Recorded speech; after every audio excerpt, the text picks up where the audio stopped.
Shalom saudara, jumpa lagi dengan saya Hendra Kusuma di program pembelajaran firman Tuhan dan sekaligus motivasi buat kehidupan kita semuanya. Saudara, saya saat ini akan membahas dari tema seri yang pertama, yaitu yakinkah kita selamat, saudara. Nah, kita akan membahas topik tentang keselamatan. Kalau dalam bahasa teologi disebut soteriologi, yaitu pelajaran tentang pengetahuan tentang keselamatan. Nah, kalau kita bicara tentang keselamatan, tentu pasti kita belajar tentang konsep kemarin, bagaimana pengampunan, terus ada penebusan, ada pendamaian saudara, ada justifikasi atau pembenaran. Dan tentu semuanya itu berasal dari Tuhan saudara.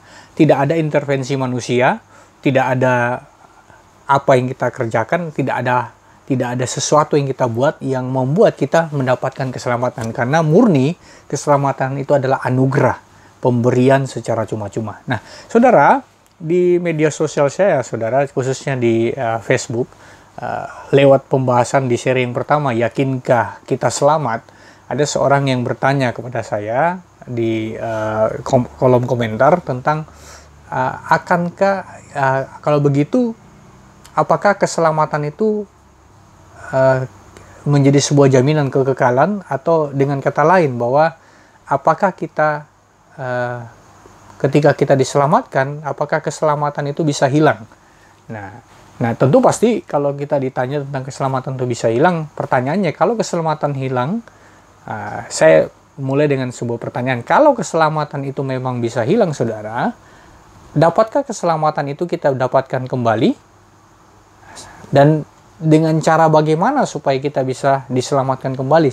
Sedangkan kita tahu bersama bahwa kita diselamatkan karena anugerah lewat pengorbanan penyalipan Yesus Kristus. Dengan kata lain, kita diselamatkan oleh karena kasih karunia, yaitu lewat pengorbanan karya Yesus di kayu salib. Nah, kalau keselamatan itu bisa hilang, dan kita kalau ditanya bagaimana caranya mengembalikan keselamatan yang bisa hilang itu, sedangkan Yesus mengerjakan satu kali untuk selamanya bagi orang-orang yang diselamatkan itu.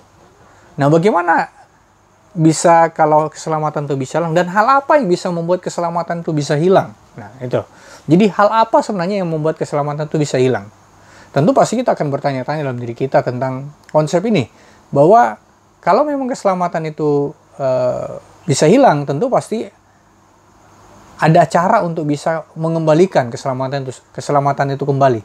Sedangkan masalahnya adalah, kalau keselamatan itu bisa kita cari kembali, dengan cara apa lagi? Sedangkan kita tahu bahwa keselamatan manusia diselamatkan hanya karena pengorbanan darah Yesus. Nah, itu dulu saudara. Saudara bisa renungkan di sini, bagaimana caranya kita mengembalikan keselamatan itu. Nah, kedua saudara, kalau orang yang berdosa itu bisa kehilangan keselamatan, pertanyaannya, ketika orang berdosa itu minta ampun, apakah dia kembali diselamatkan? Dan apakah Yesus harus turun ke dalam dunia ini untuk berkorban pada kali yang kedua? Nah, itu pertanyaan buat kita. Nah, saudara yang sama Tuhan, jadi saya tidak ingin memutar pikiran saudara, tapi saya ingin berikan beberapa hal mengenai beberapa ayat tentang konsep keselamatan ini. Nah, saudara, di dalam Efesus pasal 1 ayat yang keempat, saudara. Efesus pasal 1 ayat yang keempat, saya akan buka firman Tuhan. Efesus 1 ayat yang keempat, saudara, berkata demikian. Sebab di dalam Dia, Tuhan telah memilih kita sebelum dunia dijadikan supaya kita kudus dan tak bercacat di hadapannya. Ya, jadi Tuhan telah dikatakan di dalam Dia, di dalam Yesus. Nah, jadi sebab di dalam Dia itu siapa? Menunjuk kepada Yesus. Tuhan telah memilih kita. Nah, jadi telah memilih kita sebelum dunia dijadikan. Nah, jadi kalau dalam kalimat ini, kata dia telah memilih kita, ini merupakan, kalau dalam gramatikal bahasa Yunani, saudara, dia auris, middle indikatif. Nah, saudara. Nah, jadi aorist middle indikatif itu yang menekankan pilihan yang menentukan subjeknya. Pilihan menentukan dari subjek. Jadi hal ini berfokus pada pilihan Bapa sebelum waktunya. Ya, jadi pilihan Bapa di surga tidak harus dipahami dalam pemahaman konteks agama lain, saudara. Nah, jadi dalam hal ini Tuhan memilih kita, orang percaya, orang yang percaya Yesus, untuk kita mengalami yang namanya penebusan. Nah, jadi ingat bahwa ketika manusia jatuh ke dalam dosa, Tuhan sudah mengetahui bahwa satu kali kelak manusia dalam keterbatasannya, saudara, dia bisa mengalami yang namanya kejatuhan. Tapi bersyukur kita punya Tuhan yang mengasihi. Dia sudah mempersiapkan korban penebusan itu jauh sebelum manusia mengalami kejatuhan dosa.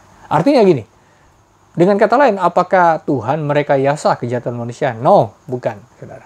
Nah, ingat bahwa pilihan Tuhan itu tidak akan pernah bisa dianulir dengan apapun.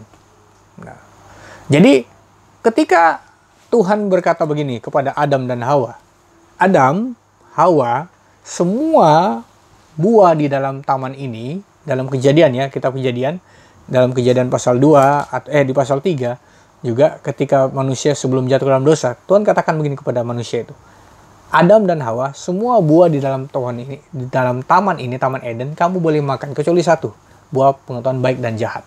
Karena pada hari kamu memakannya, pastilah kamu akan mati. Nah, saudara lihat kenyataannya ketika mereka makan, apakah mereka mati? Tidak, saudara. Secara fisik mereka tidak mati. Tetapi secara rohani, secara standar ilahi, mereka kehilangan kemuliaan. Itu yang disebut oleh Roma. Ya, Roma pasal 3, saudara. Manusia kehilangan kemuliaan. Apa kemuliaan itu? Nah, itu yang dikatakan dalam Kejadian. Ketika Tuhan menciptakan manusia menurut gambar dan rupanya dalam konteks Selem dan Demut. Ya, Selem itu bicara gambar, Demut itu bicara kualitasnya. Jadi gambar itu bicara hakikatnya, ada pikiran, perasaan, kehendak, ada hakikat kerjanya. Tetapi dalam Demutnya adalah kualitas ilahinya. Nah, itu yang hilang, saudara. Ketika manusia dalam dosa. Jadi waktu kehilangan kemuliaan, kehilangan apa? Kehilangan kualitas. Nah, jadi manusia pada dasarnya dalam kondisi mati secara roh. Secara fisik dia tidak mati. Kenyataannya Adam dan Hawa tidak mati. Tetapi secara rohani, manusia mengalami yang namanya kematian. Sehingga mati total, saudara. Jadi itu yang disebut dalam konteks total depravity, saudara. Kehancuran total. Jadi dosa membuat manusia mengalami kehancuran total. Ibarat handphone, saudara, dia mengalami kematian total. Nah, jadi mati total. Jadi kalau ada pemahaman bahwa manusia bisa menyelamatkan diri dari hukuman dosa, tidak bisa, saudara. Tidak ada yang bisa dengan kekuatannya untuk mencari keselamatan. Itu sebabnya kenapa ketika manusia jatuh ke dalam dosa, kehilangan kemuliaan, ada begitu banyak usaha manusia untuk mencari Sang Pencipta. Maka dibentuklah yang namanya agama. Kita belajar di sekolah, agama itu adalah usaha manusia untuk mencari Sang Pencipta. Tapi seberapapun besar usaha manusia untuk mencari Sang Pencipta, karena mereka sudah kehilangan standar ilahi itu, maka usaha mereka adalah sia-sia. Itu sebabnya agama apapun di dunia tidak ada yang pernah menjamin keselamatan, sebab agama tidak pernah menyelamatkan. Itu sebabnya kenapa Tuhan yang harus turun ke dalam dunia ini untuk mencari orang-orang yang berdosa. Jadi Tuhanlah yang harus turun mencari dan memilih orang-orang yang berdosa untuk menjadi orang-orang yang percaya dan dipilih untuk menjadi orang-orang yang diselamatkan. Nah, saudara, kalau kita belajar dari kebenaran ini, saudara, nah, dikatakan dalam firman Tuhan, di dalam mulai dari ketika Tuhan memilih, jadi selalu kalau saudara lihat dari perjanjian lama, Tuhan selalu memilih, menentukan. Jadi menentukan satu bangsa yang namanya bangsa Israel menjadi bangsa pilihan. Tetapi saudara sama Tuhan, kita tahu bersama bahwa dari konteks kebenaran ini sudah mulai tergambar sebuah polanya Tuhan, bahwa Tuhan itu selalu memilih orang-orangnya menurut kepentingannya, bukan kepentingan manusia. Nah, Jadi kalau kita belajar tentang konteks keselamatan, kalau ditanya apakah kita yakin bahwa keselamatan itu ada dalam hidup kita? Ya, betul kita yakin. Dan keselamatan adalah sebuah kepastian. Jadi Tuhan memilih orang percaya tidak hanya untuk keselamatan, pembenaran, tetapi juga untuk pengudusan. Jadi hal ini sangat berhubungan dengan posisi kita di dalam Kristus, saudara. Dalam 2 Korintus pasal 5 ayat 21, saudara. 2 Korintus pasal 5 ayat yang ke-21. Saya akan bacakan dalam 2 Korintus pasal 5 ayat 21. Nah, firman Tuhan berkata begini, saudara. 2 Korintus pasal 5 ayat 21. Dia yang tidak mengenal dosa, dibuatnya menjadi dosa karena kita, supaya di dalam dia kita dibenarkan. Oleh siapa? Oleh Bapa. Jadi dia, yaitu Yesus yang tidak mengenal dosa, dijadikan berdosa supaya kita ini dapat pembenaran, justifikasi. Makanya tidak ada seorang pun yang boleh merasa dirinya paling benar, karena pembenaran itu hanya datang dari Bapa kita di sorga. Tapi kita mendapatkan pembenaran karena justifikasi yang dikerjakan oleh Yesus Kristus, oleh darahnya sendiri. Jadi tidak ada lagi korban yang lain selain darah Yesus yang untuk satu kali dan selamanya mengerjakan keselamatan bagi saudara dan saya, yang orang-orang yang dipilihnya. Dari sekian miliar orang di dunia ini, kenapa kita yang percaya kepada Yesus? Nah, Alkitab berkata, tidak ada seorang pun yang datang kepada Bapa kalau bukan Bapa sendiri yang menggerakkannya. Nah, saudara, ingat ayat itu. Tidak ada seorang pun yang datang kepada Bapa kalau bukan Bapa sendiri yang menggerakkannya. Ingat, waktu manusia jatuh ke dalam dosa, manusia semuanya kehilangan kemuliaan. Mengalami total depravity, kehancuran total, kematian total. Tidak ada lagi usaha manusia. Karena bagaimana manusia mau berusaha kalau dia sudah mati total? Itu sebabnya kenapa saya katakan bahwa keselamatan itu sebuah kepastian. Keselamatan itu tidak akan pernah diintervensi dengan apapun kecuali oleh Tuhan sendiri. Manusia dengan sekuat apapun, dia tidak pernah bisa mengusahakan keselamatan bagi dirinya sendiri. Itu sebabnya kita perlu Tuhan. Karena Tuhan adalah sumber pengampunan, Tuhan sumber pendamaian, sumber penebusan, dan sumber justifikasi, pembenaran. Nah, Alkitab berkata dalam firman Tuhan ini, saudara. Nah, ini bicara tentang posisi kita. Jadi kita kudus karena posisi kita di dalam Yesus. Ingat bahwa standar kekudusan ilahi tidak bisa digambarkan oleh standar manusia. Hanya Tuhan yang bisa menilai. Nah, dikatakan dalam 2 Korintus tadi. Nah, yang kedua, dikatakan dalam konteks bahwa bukan cuma sekedar kita dibenarkan, tapi kita juga dikuduskan. Ini berhubungan bagaimana Tuhan kita berkeinginan untuk mereproduksi karakternya pada anak-anaknya. Jadi dia ingin meregenerasikan. Kemarin saya bahas tentang Roh Kudus. Roh Kudus berfungsi untuk membuat kita mengalami regenerasi ilahi supaya kita menjadi anak-anaknya. Memiliki sifat-sifat ilahi dalam diri kita. Karakter ilahi ada dalam hidup kita. Nah, makanya kenapa ketika kita sudah diselamatkan dalam Yesus, karena kita dipilih, kita sudah ditentukan dari sejak sebelum dunia dijadikan. Alkitab berkata bahwa Tuhan sudah memilih kita sebelum dunia dijadikan. Bahkan dia tahu tahun sekian, tanggal sekian, jam sekian, akan lahir seorang anak, dan saya akan memilih dia sebagai hambaku atau muridku. Nah, saudara, kita tidak pernah mau, mungkin, bagi orang-orang yang saya banyak menemukan, banyak orang-orang yang dulunya tidak mau menjadi pengikut Yesus. Tapi kenapa mereka bisa ikut Yesus? Bukan karena mereka mau, tapi karena Tuhan sudah memilih. Itulah anugerah yang tidak dapat ditolak. Ya kan? Itulah kasih karunia, pemberian Tuhan yang tidak pernah bisa ditolak oleh siapapun. Kalau Tuhan sudah memilih, tidak ada yang bisa dapat menolaknya. Contoh siapa? Rasul Paulus. Rasul Paulus kita tahu dia adalah seorang penganiaya jemaat. Dia orang yang membenci kekristenan. Dia seorang yang membenci pengikut Yesus. Tapi ketika Tuhan memilih dia, ketika dia mau pergi ke Damsyik untuk menganiaya atau menangkapi orang-orang Kristen pada waktu itu, Yesus sendiri memilih dia. Secara daging mungkin dia tidak mau menerima Yesus. Karena dia adalah orang-orang yang membenci Yesus.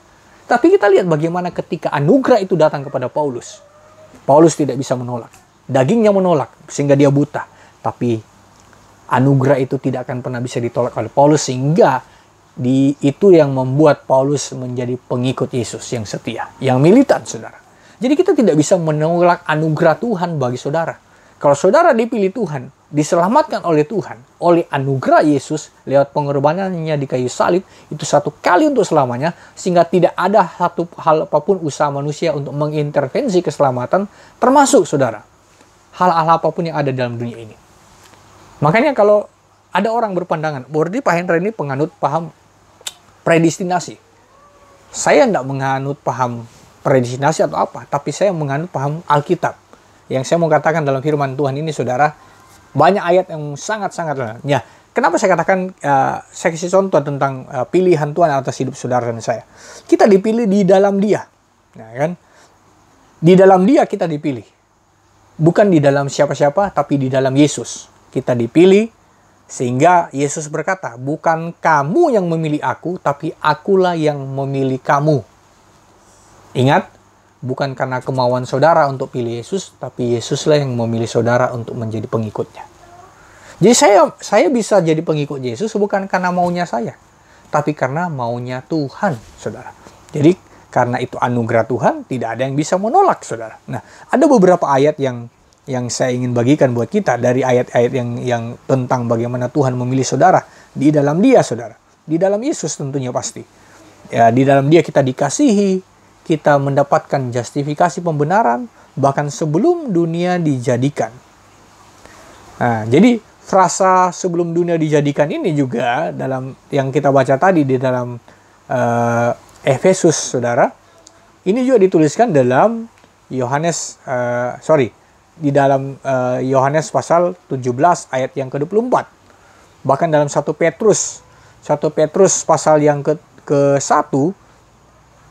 ayatnya ke-19 sampai 20. Ini menunjukkan bagaimana aktivitas penebusan Tuhan yang adalah Tritunggal. Bahkan sebelum kejadian 1 ayat 1 terjadi, Tuhan sudah menyediakan sarana untuk keselamatan manusia, yaitu lewat anaknya Yesus Tuhan kita, supaya kita kudus dan tak bercacat di hadapannya.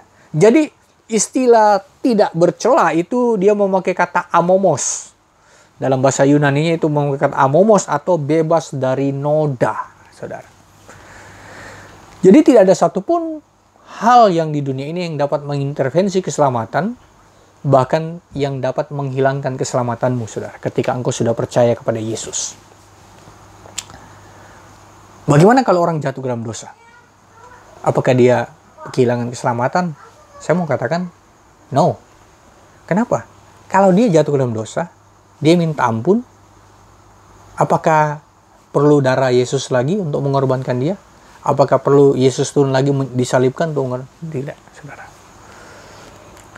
Itu sebabnya Paulus berkata, pertandingan kita bukan pertandingan supaya kita jadi orang yang suci, bukan. Pertandingan kita bukan pertandingan untuk berlomba-lomba masuk surga, bukan. Karena surga itu sudah jadi bagian kita. Pertandingan kita adalah pertandingan iman. Untuk apa? Untuk meraih mahkota. Nah, mahkota, saudara. Jadi saudara sama Tuhan, bangunlah hidup kita, iman kita dengan pekerjaan-pekerjaan yang baik. Ya, surat Korintus berkata bahwa satu kali kelak setiap pekerjaan orang akan dinilai oleh api. Kalau pekerjaan kita dibangun, rumah kita dibangun atas kayu, maka terbakar jadi arang, atau jerami akan habis. Kalau kita bangun dengan tembaga, akan jadi tembaga tetap, atau dengan perak, tetap perak, dan dari emas kita akan bangunnya tetap jadi emas ketika diuji dengan api. Itu bicara upah, saudara. Nah, kita berjuang bukan untuk selamat, ya kan? Kita berjuang bukan untuk selamat. Tapi bagaimana dengan ayat kerjakanlah keselamatanmu dengan takut gentar? Itu bicara tentang apa yang kita akan hidupi. Itu sebabnya kenapa Paulus dan Yakobus bukan ayatnya bertentangan. Tapi kita punya iman, kita diselamatkan. Tapi iman kita, representasi dari iman kita adalah perbuatan kita. Karena orang yang sudah diselamatkan dalam Tuhan, maka perbuatannya adalah perbuatan-perbuatannya ilahi. Apakah dia tidak bisa jatuh? Bisa jatuh selama kita masih hidup di dunia. Karena selama daging ini masih ada dalam diri kita, maka berpotensi untuk jatuh dalam dosa masih ada. Tapi bedanya antara kita dengan orang-orang yang tidak mengenal Yesus, ketika kita jatuh, kita sadar ada Roh Kudus. Dan itu sebabnya kenapa ada Roh Kudus menginsafkan kita, menyadarkan kita untuk kita bisa kembali ke jalan yang benar, saudara. Nah, Saya kasih ilustrasi terakhir mengenai konsep keselamatan ini saudara, supaya saudara paham kenapa saudara harus punya keyakinan bahwa saudara adalah orang yang diselamatkan. Nah, saya ibaratkan begini saudara. Kalau ada dua handphone saya, ini bukan handphone, tapi saya ibaratkan saja ini dua handphone saudara, dalam kondisi mati total saudara. Jadi handphone ini mati total, dan hanya ada satu colokan untuk bisa menghidupkan handphone ini. Jadi handphonenya mati total. Apakah handphone ini bisa mencolok dirinya sendiri? No, karena pemiliknya adalah saya. Jadi pemilik handphone ini saya, ini dua handphone ini saya, dan dalam kondisi mati total. Hanya ada satu colokan untuk membuat handphone ini hidup. Nah, saya akan melihat saudara. Saya akan melihat mana handphone yang paling prioritas, yang akan bermanfaat buat saya. Untuk saya di dalamnya ada data-data yang saya butuhkan untuk pekerjaan saya, atau nomor-nomor yang penting. Nah, maka dari dua handphone ini saya akan pilih yang penting buat saya untuk saya gunakan untuk pekerjaan saya. Ya kan? Saya akan pilih handphone ini, kenapa? Umpama saya pilih, karena di sini datanya banyak, yang penting yang saya butuhkan untuk pekerjaan, untuk menunjang pekerjaan saya, nomor-nomor yang sangat penting, dan di sini di dalamnya. Nah, tapi dia mati, sama dengan handphone yang ini, mati juga. Maka saya akan pilih, kan cuma satu colokannya untuk menghidupkan handphone ini, maka saya akan pilih handphone yang ini. Kenapa? Karena saya tahu ketika saya pilih handphone ini, ketika hidup, dia akan membantu saya untuk meringankan pekerjaan saya, karena ada nomor-nomor yang penting, ada data yang penting untuk menunjang pekerjaan saya. Nah, handphone ini tidak bisa mencas diri untuk hidup, maka dia butuh penolong, yaitu pemiliknya, untuk membantu dia untuk mencas supaya handphone ini hidup. Saudara, manusia ketika jatuh dalam dosa, dalam kondisi mati, dia tidak punya usaha untuk menggapai pertolongan yang Tuhan berikan. Kenapa? Karena dalam kondisi mati. Maka dari itulah kenapa keselamatan berbicara bagaimana Tuhan yang turun menjangkau manusia, bukan manusia yang mencari Tuhan. Tuhan yang turun mencari manusia. Kenapa? Manusia dalam keberdosaannya tidak pernah bisa mencapai Tuhan, karena dia mati secara total. Maka Tuhan yang turun untuk menghidupkan setiap orang yang dipilihnya. Jadi saudara dipilih, kita adalah orang-orang yang dipilih Tuhan untuk percaya Yesus. Tetapi ingat, kita dipilih untuk kepentingan Tuhan, bukan kepentingan diri kita. Makanya kenapa saya kasih ilustrasi tadi, saya akan pilih handphone yang prioritas untuk saya. Kenapa? Karena handphone ini berguna dan bermanfaat untuk saya. Tuhan memilih saudara dan saya karena dia tahu saudara berguna untuk kepentingan kerajaannya. Makanya dia pilih saudara. Itulah anugerah yang terbatas yang diberikan kepada setiap orang yang kerelaan hati Tuhan dipilih untuk menjadi orang-orang yang mengikut dia dan menjadi partner kerjanya, kawan sekerjanya untuk mengerjakan proyeknya di tengah-tengah dunia ini. Itu sebabnya saudara, kalau saudara dipilih Tuhan, jangan sia-siakan pilihan Tuhan atas hidupmu. Engkau selamat, engkau pasti selamat. Dan seperti ilustrasi ini, saudara mengalami kehidupan dari Tuhan, dari kematian yang total, itu karena anugerah Tuhan. Makanya saudara, orang berkata, berarti Tuhan tidak adil dong, hanya memilih yang satu. No, jangan mengukur keadilan Tuhan dengan kacamata keadilan manusia. Manusia sudah terkontaminasi dengan dosa, terbatas adanya. Makanya standar keadilan Tuhan harus diukur dari sisi firman Tuhan. Makanya firman Tuhan berkata, Tuhan menentukan kita, memilih kita, membenarkan kita, menjustifikasi kita, menebus kita, memanggil kita keluar dari gelap kepada terangnya ajaib untuk memberitakan tentang kebenarannya dan perbuatan yang besar. Jadi saudara, ukurlah keadilan Tuhan bukan dengan kacamata kita sebagai manusia. Kalau keadilan manusia adalah kamu dapat satu, saya juga dapat satu. Tidak. Keadilan Tuhan tidak seperti itu. Kita tidak bisa mengukur keadilan Tuhan dengan otak kita, pikiran kita yang terbatas. Makanya kita butuh Roh Kudus supaya kita bisa memahami dan mengerti bahwa keselamatan itu hanya ada di dalam Yesus Tuhan, dan dia sudah kerjakan ketika dia terpaku di kayu salib. Dan dia disalibkan untuk satu kali untuk selamanya, untuk mengerjakan penebusan bagi orang-orang yang telah dipilihnya dan ditentukannya sebelum dunia dijadikan. God bless you, semoga diberkati lewat tayangan video ini. Semoga saudara dicerahkan, sehingga saudara punya keyakinan, saudara sungguh-sungguh diselamatkan di dalam Yesus Tuhan. Kalau saudara diberkati lewat tayangan video ini, saudara bisa klik like, dan juga saudara bisa komen, dan saudara bisa klik subscribe, dan juga nyalakan loncengnya, supaya saudara bisa tetap mendapatkan notifikasi dari setiap pengajaran firman Tuhan yang saya bagikan lewat channel YouTube ini.